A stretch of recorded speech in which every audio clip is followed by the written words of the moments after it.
বাবা সাহেব আম্বেদকর এডুকেশন ইউনিভার্সিটির আন্ডারে যে বিএড কলেজগুলি আছে, ফরম্যাট অনুযায়ী আজকে আপনাদের বিএড কোর্স নিয়ে আলোচনা করছি। তার আগে বলি, আমার বিএডের semester 1, semester 2, semester 3, semester 4 practicum বই আছে। সেই প্র্যাকটিকাম বইগুলি আপনারা অবশ্যই কলেজটির থেকে পেয়ে যাবেন। তার সঙ্গে বলি, আপনারা অনেকেই ভিডিওর পিডিএফ নিতে চান, তাদের ক্ষেত্রে বলি, এই ভিডিওটির পিডিএফ ফাইল ডেসক্রিপশান বক্সে দেওয়া রয়েছে। পিডিএফ ফাইলটির পাসওয়ার্ড ভিডিওর মধ্যে রয়েছে, আপনারা ভিডিওটি দেখুন।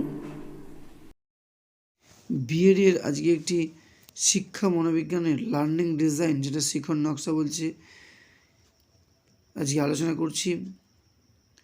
বাঁদিকে ফরম্যাট স্কুলের নাম, শ্রেণী, সময়, তারিখ, শিক্ষক ও শিক্ষিকার নাম, ট্রেনি টিচার। বিষয় হচ্ছে শিক্ষা বিজ্ঞান। একক হচ্ছে শিশুর বৃদ্ধি ও বিকাশ। উপএকক হচ্ছে বৃদ্ধি ও বিকাশ, শৈশবকাল, বাল্যকাল, কৈশোরকাল বা বয়ঃসন্ধিকাল। আজকের পাঠ্য বিষয় থাকছে শৈশবকাল। শিক্ষণের লক্ষ্য থাকছে কি? স্মরণ করা শৈশবকালের বিকাশগত স্তরটির সময়কাল শিক্ষার্থীরা জানবে। অনুধাবন করা শৈশবকালে প্রাক প্রাথমিক শিক্ষার লক্ষ্য সম্পর্কে শিক্ষার্থীরা উপলব্ধি করতে পারবে। প্রয়োগ করা শৈশবকালে দৈহিক বিকাশ সম্পর্কে শিক্ষার্থীরা ব্যাখ্যা করতে পারবে। বিশ্লেষণ করা শৈশবকালে শিশুর বিকাশগত স্তরের আচরণ সমূহ শিক্ষার্থীরা বিশ্লেষণ করতে পারবে। মূল্যায়ন করা শৈশবকালের প্রাক প্রাথমিক শিক্ষার পাঠ্যক্রম শিক্ষার্থীরা লিখতে পারবে। সৃজন করা শৈশবের প্রাক বুনিয়াদী বিদ্যালয়ের শিক্ষাদর্শ সম্পর্কে শিক্ষার্থীরা অনুমান করতে পারবে। তারপরে হচ্ছে পাঠের প্রেক্ষিতে শিক্ষার্থী বিশ্লেষণ কয়েকটি প্রশ্ন থাকবে, যেমন প্রাক প্রাথমিক শিক্ষা প্রথাগত শিক্ষার কোন পর্যায়ে।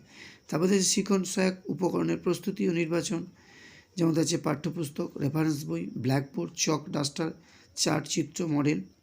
শিক্ষণ কৌশল হিসেবে থাকছে বাঁদিকে শিক্ষণ ক্ষেত্র, ডান দিকে প্রাসঙ্গিক কৌশল, কীভাবে প্রাসঙ্গিক কৌশলে পড়াবে।